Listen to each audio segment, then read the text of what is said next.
Nighttime on Still Waters. This is NB 506812, narrowcasting into the night from somewhere on Britain's waterways.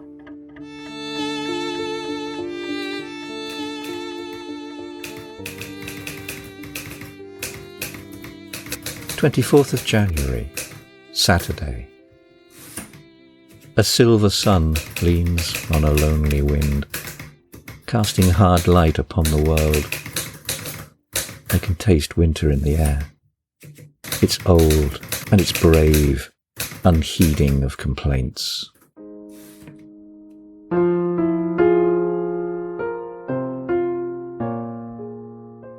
It's a night of southeasterlies blowing bullish and growling down the canal, bending reeds flat and rattling the rushes.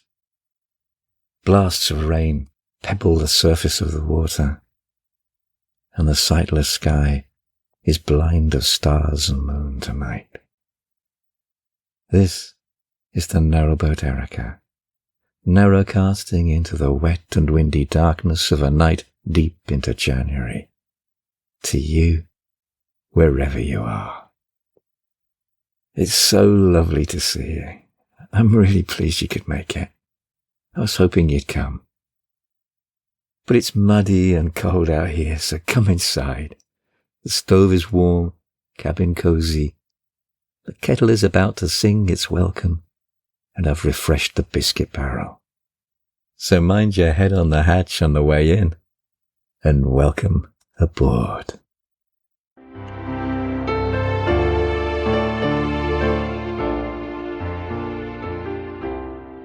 Locally, the weather has had an uneasy feel to it of late. Erratic, on edge, neither one thing nor the other, as if caught in some internal argument with itself. Or maybe it's just that its mind is elsewhere. After all, everyone has a lot on their mind recently. And temperatures spike and drop almost daily. One night it was -7 degrees here, and then the next night it was 11 degrees. Breathless days are the next day followed by growling skies and ripping winds. I've been looking at the synoptic weather charts. I like synoptic charts. When I was a lad, we used to cut them out of the evening news and stick them into scrapbooks. Unwieldy volumes that smelt of old glue and newsprint, and the rough type of paper that made the tips of your fingernails itch. Loads of little inked pictures, stuck askew, with fingerprints and bits of fluff, and the mandatory collection of dog hairs, all showing the outline of Great Britain, tattooed with the lines and swirls of warriors fighting the hordes from Rome and the imposition of its brutish civilization. There was always a little blank space to the left, the elbow of the Atlantic. That was where the interesting stuff was always occurring. The tight circles, the heavier frontal lines, like those that ran across the palm of my hand, banded with dark triangles and semicircles. I don't think I had any idea of what it all meant. I just liked the weighted feel of the books in my hand, and the smell of glue, and the thought of something on the edge of knowing happening out to sea. Nowadays, synoptic charts seem to be everywhere. Well, if you tune your algorithms right. But now they are coloured angry, with purples and reds, oranges and a shock of green. Another attempt to deliberately scare us, I read someone somewhere on the internet complaining. Maybe. Or maybe it's just that whoever is in charge thinks that we need a little more help in understanding those sweeping jumble of lines. Or maybe they get the feeling that after decades of monochrome, we still like to have a lot of colour on our screens now. And the charts are animated now too. You can watch the isobars python and twist, the climate constricting into what right now looks to me like grimaces or the furrowed brow of a frown. From worry or anger, I don't know. We're good at supplying both. And lately the isobar dance has been frenetic. Anticyclones clashing with cyclonic air masses, sinking troughs of lows biting away at highs. The climate like a fist clenching, knuckle white, and then releasing. The jet stream writhes and flicks like a burnt snake, dragging hot and cold air across the country with each contortion. Flexing. It looks angry, but maybe that's just me. And weather alerts flash on and off my phone and tablet, a succession of little yellow triangles, some amber, one or two red, but never for us here, not yet, at least. And beyond the obvious, they simply confirm to us what we've always known. To some, it bears out what they've been feeling with their skin for years, and what they smell in the air. There's different scents that attends different types of weather front. Through long years of being sensitive to the elements, they've come to know almost instinctually now, through their close experience of living alongside the weather, adapting to it, changing plans to suit, aware of its foibles, but more importantly, aware of its broader rhythms and cycles, its seasonal dance, that careful balance upon which all life depends. And now so aware that there is something out of kilter. The certainties that can no longer be depended upon. Worried at where these trends are leading. However, for others, it's all just another sign of how soft people have gone these days. I walked to school in 6-foot snowdrifts, and it was so hot in 76 I got sunstroke brigade. And for still others, they're proof of some deep political and ideological conspiracy, and that the world, climate included, has gone woke and hijacked common sense and economics. And so I look at the swirl of lines and loops as they flex and writhe and wonder. And another alert pings on my phone. Possible danger of flooding nearby. But then, I know that already. There is often a scent in the air, slightly metallic, like opening a tray of steel cutlery that hasn't been opened for a while. And then there's that special quality to the light. 2 moorhen fuss and worry across the waterlogged grass.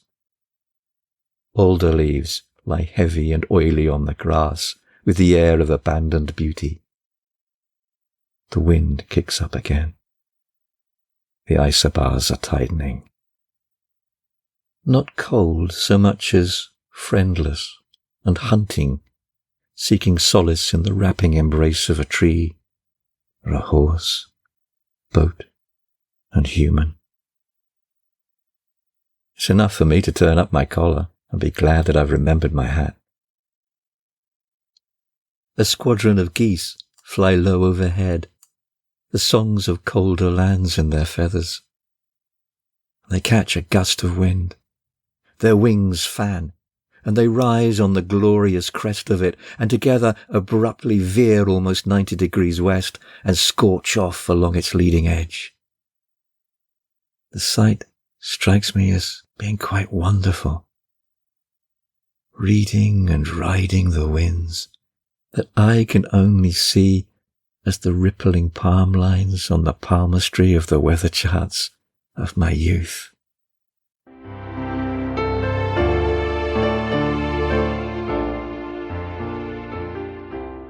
It's always lovely to hear from you.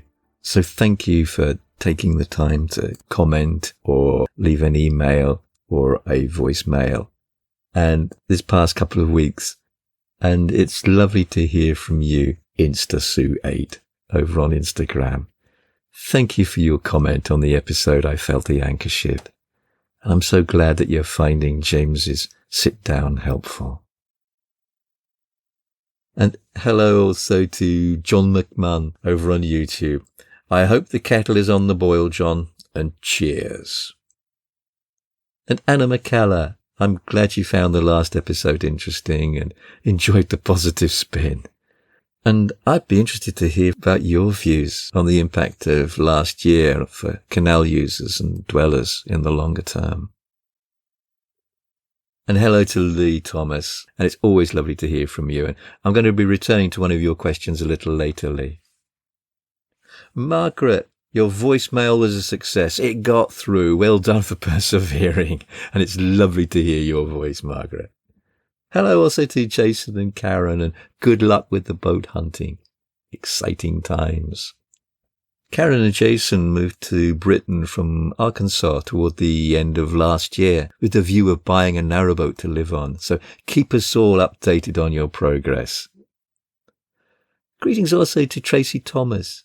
Donna was watching a kingfisher only this morning, Tracy.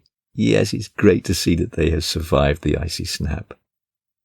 And hello to Karen Smith. I'm really glad that you liked the short verse on Facebook, Karen. And yes, it's a shame that there's no narrowboats in Texas, because it would be lovely to come aboard and share a pot of tea with you. And a very special greeting to Ann Williamson from Minnesota. And my thoughts are with you. And yes, small random acts of kindness. I think you've got it. And following last episode on the Whitchurch breach and the drought, Tim Hamlet from Texas wrote, I don't ask this from a place of doom or drama, but from genuine care. Does this feel like an isolated hardship, the Whitchurch breach, or part of a longer, more uncertain chapter for the waterways and the way of life they support? Well, yeah, I think it is part of a general direction in which we are heading. Hopefully not as devastating or as violent as the Whitchurch breach was. And it's also too early to be certain. I do get the very strong feeling that things are changing, and we're going to have to factor in the possibilities of uncertainty and unplanned closures, either because of infrastructure failure or from climate, a lot more seriously. It won't stop being able to cruise around the network, and certainly it won't stop being able to live on the canal. It'll just mean that we do it a little bit differently. And our plans need to be, I think, far more flexible and open to adaptation in the future. I certainly don't think it's the end, but I think it's the beginning of a new chapter.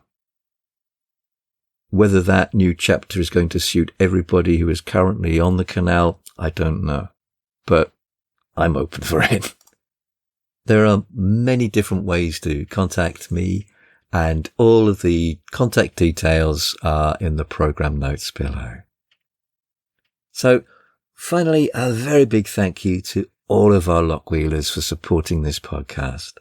They are Susan West, Anna McKellar, Susan Baker, Mind Shambles, Clare Hollingsworth, Kevin B., Fleur and David Mcloughlin, Lois Raphael, Tanya Yorgay, Andrea Hansen, Chris Hines, Chris and Alan on the narrowboat The Land of Green Ginger, Captain Harlow, Rebecca Russell, Alison on the narrowboat Mucker, Derek and Pauline on Silver Fox, Anna V, Orange Cookie, Mary Keane, Tony Rutherford, Arabella Holtzapfel, Rory with MJ and Kayla, the narrowboat Precious Jet, Linda Reynolds Birkins, Richard Noble, Carol Ferguson, Tracy Thomas,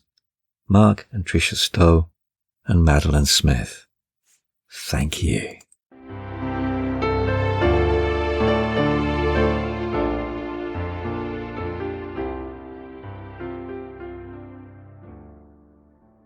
night falls, the record that's been quietly playing stops, and the boat fills with that type of soft silence that you can feel in your chest as it seems to wash through your veins.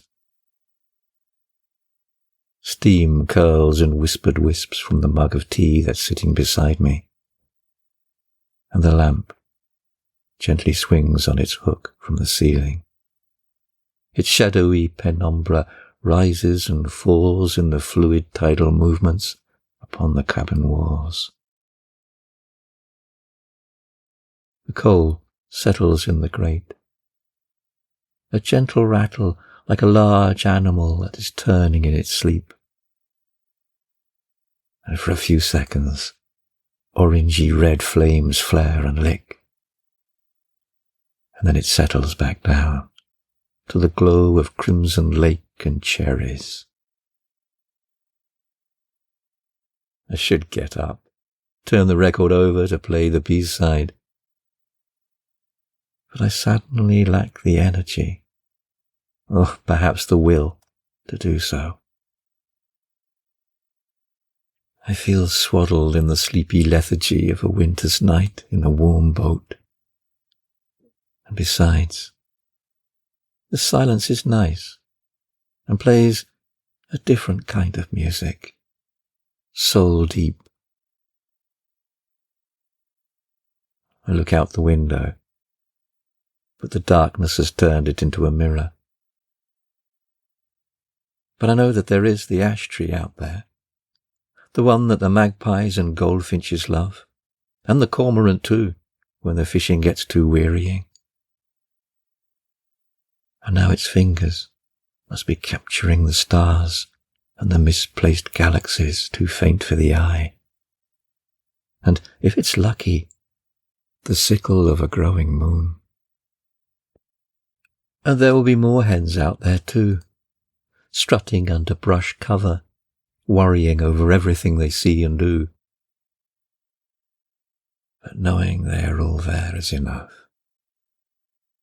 And so I sit without moving, captured in stasis, content to let the winter night wrap around the boat, and to watch the steam from my mug find its curling path around the cabin, and to let the silence settle.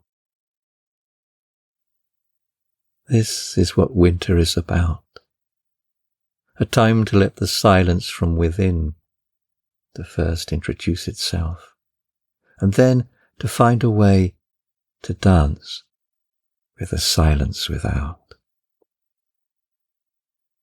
This is the 6th winter we are spending on the Erica. My mind can't quite comprehend it. It doesn't feel like that. And I even had to write out all the dates to check the arithmetic. But it's true. 6 winters, and going into the 6th spring. I suppose that's why I've been looking back so much, contemplating life on the boat. That and the fact that nearby we have welcomed 2 new boats to this transient little community. Both sets of owners are liveaboards, and both totally new. The most recent are right next to us. A small family who came in the gloaming on a freezing night a couple of weeks ago. They're lovely, and of a wonderful can-do, make-do and men spirit. They appear to be used to roughing it a bit, but it was their first time on a narrowboat. It must have been hard. One of our other neighbours from a little way along, while we were trying to coax frozen water out of the water tap to fill their tanks, laughed, "Well, if you can survive this night, you're going to be able to survive anything." But there was an element of seriousness behind the smiles. And I woke in a panic in the middle of the night, remembering that I hadn't shown them how to turn on the gas. There are multiple stopcocks on a boat, and unless they're all working to the same tune, you'll not get any gas. But nevertheless, they did survive, and with smiles. And they're doing well. But there's a steep learning curve, and one that, no matter how much you think you're prepared for, can still take the breath and at times good temper out of you. and every boat is different. And even advice, no matter how seasoned and carefully given, doesn't always fit the shape of the problem that you're facing.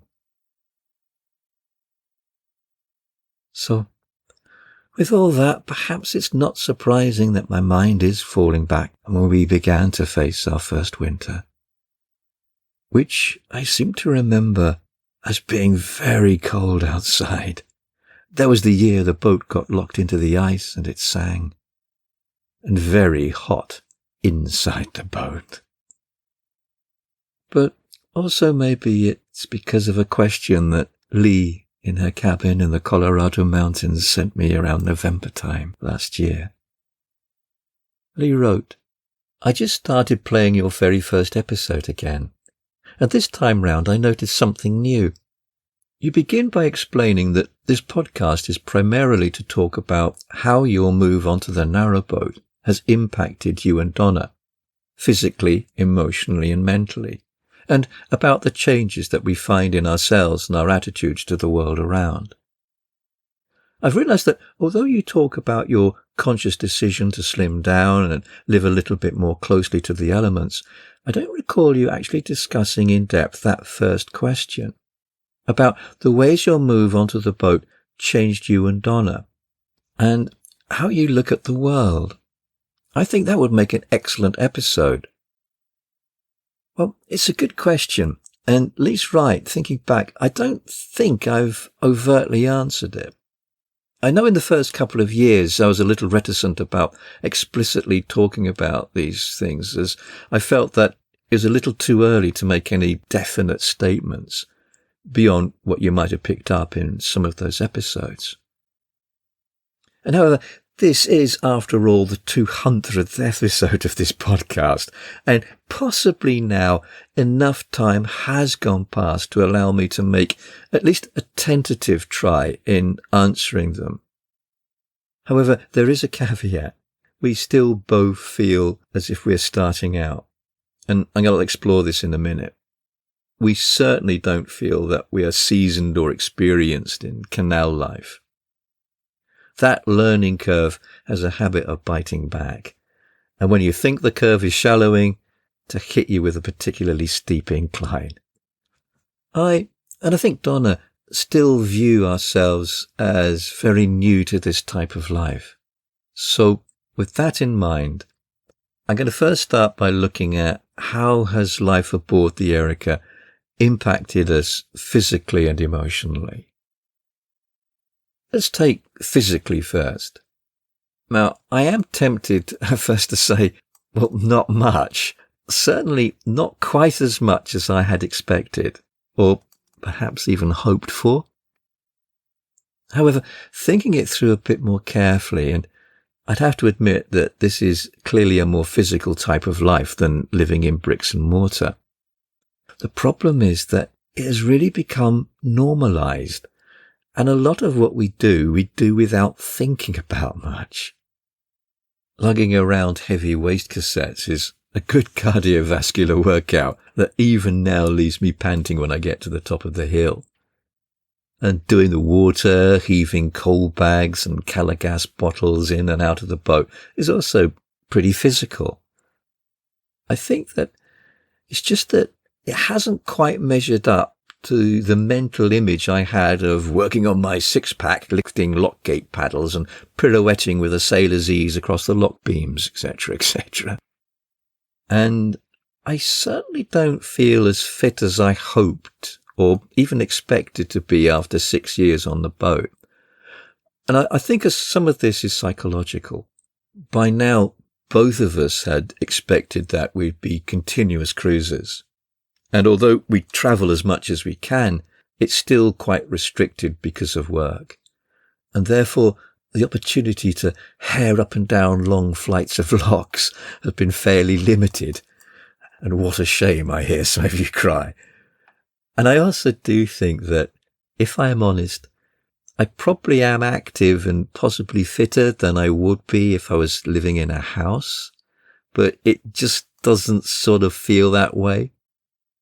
And I do remember the first 4 to 6 months after we moved aboard being constantly stiff from climbing in and out of the boat, bending down, lugging heavy weights around, hopping onto the roof to do various jobs up there, or simply to sit and watch the world. Not to mention having continuous bruising on my forehead from whacking it on door frames and overhead lockers. And I can also remember that by 8 o'clock in the evening, of being so dog tired from being out in the fresh air that I just slept as sound as a log. And I think your body just sort of gets used to that. Although I am finding that I need to work on exercises for balance and flexibility. I only really get that stiffness when I'm having to crawl around the engine bay. So as far as the physicality of this type of life is concerned, I think it's become normalized so much into our routine that we don't really notice it or the good that it's doing us. And we're also now both in our 60s and are becoming aware that our bodies don't quite behave in the way that they used to.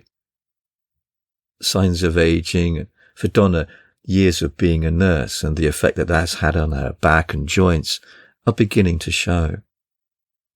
That's not a huge problem and it's entirely natural, but from a psychological perspective, it does sort of offset the positives.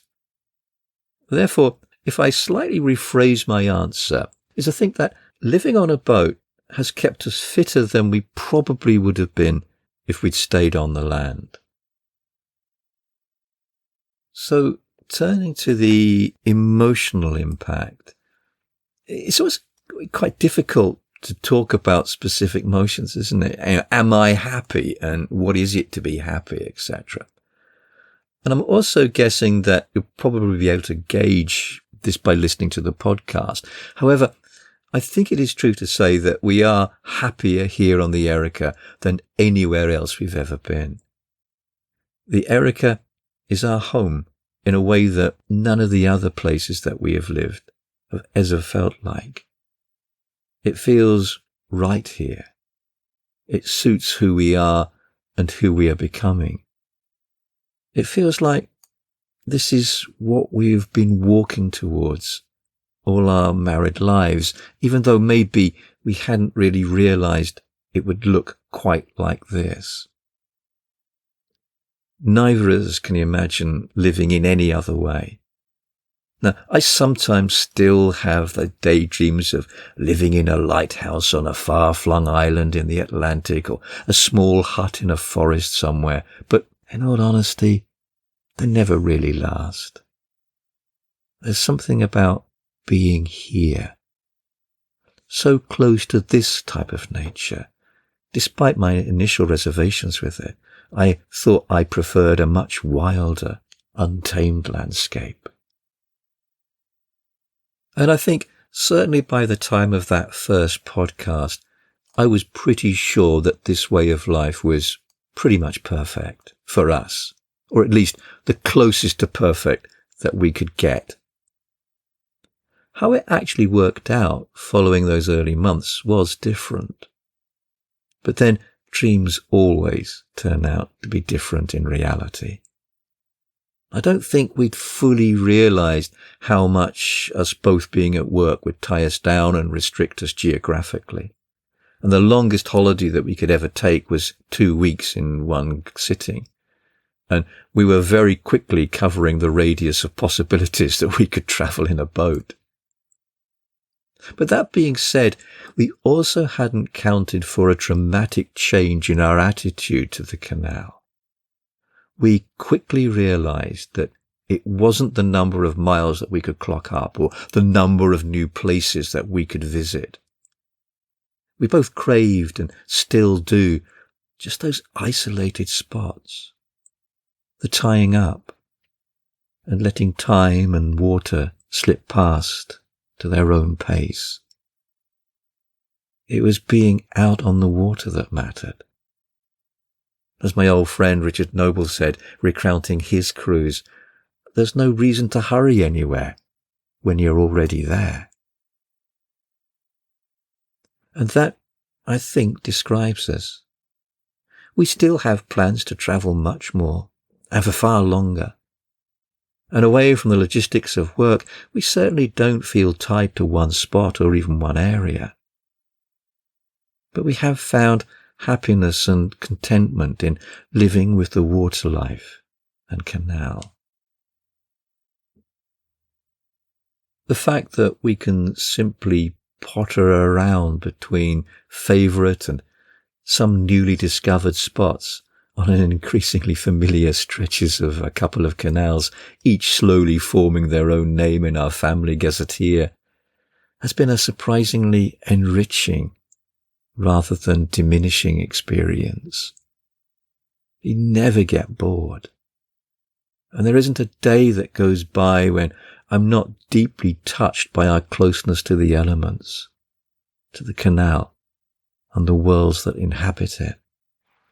The way the water changes temperament according to the direction of the wind, and how its colours change according to the time of day and the season, and how each year the tide of plant species wash in slow waves up and down the towpath sides, never quite the same as the previous years, and how summer and winter reflect themselves in the water, the way blossom and then leaves fall and collect, and then later ice forms and cracks in exactly the same places, casting the same patterns. I could go on and on. But it's all this that has become so precious and part of our day-to-day life. The realization of Blake's revelation of finding infinity in the finite. And it's what Nan Shepherd recognized in the 70s in her Shining Mountain, and then was demonstrated so powerfully by Chet Ramo in his The Path, a 1-mile walk through the universe. There are wonders at our feet. I slide back the stern hatch each morning, and there it is. I'm at the miraculous heart of it all. Earlier last year I wrote this. It was for myself and never really intending to share it with anyone. But I'll share it here. A narrow path beside still water has become my entire world, and has teaching enough to lead me to my deep north. So emotionally, I think I am more content. Or is it happy? No, I think I will go for more at home here than I've ever been anywhere else. I can't think of anywhere I would rather be, and I know that goes for Donna too. This landscape of water, mud and nettlebank, heron and rook call, knows me, and in some way I feel befriended by it. I can't remember the exact episode or the exact wording. Lee, you might know, but I think I said in one of the early episodes how I was walking down from the hill above the boat and I heard the rooks calling and I knew I was home. And I didn't mean it then nor mean it now in the sense of a precise geographical coordinate. It could be miles and miles from here, on a different navigation surrounded by different horizons. But it's the being, the way of living, that is home. And that is it. That we feel like this, I don't think would be a surprise. How it was worked out in practice, though, I think would surprise us. If I was to be told that in 5 years' time we still hadn't managed to become continuous cruisers, I think I would have thought that something must have gone wrong and that our plans had in some way failed. But our plans haven't failed. Canal life tends to find its own equilibrium and balance for those it supports, and it's a wise person who heeds its direction and follows its flow. And the narrow path beside still water, after all, has teaching enough to lead us all to our own individual deep norths. I was going to go on to touch on mental health and being on the canal. However, it turned into a long topic on its own, so I'm going to save it for another night. However, from correspondence that I've been receiving from a number of listeners recently, I know that it's something that many here struggle with, and so I am going to return to it in the very near future, either the next episode or the one after that. But for now, this is the Narrowboat Erica, signing off for the night and wishing you a very restful and peaceful night. Good night. Temperature outside 6.3 degrees. Inside 22 degrees. Humidity 92%. Dew point 5 degrees. Wind direction east-southeast. Wind strength 19 miles per hour. Barometric pressure 990.7 falling. Cloud cover 100%. Cloud ceiling 1,100 feet. Precipitation 1.52 millimeters. Moon phase 36.3% waxing crescent. Day length 8 hours 40 minutes. Sunset 16:39. Sky casting 7:58.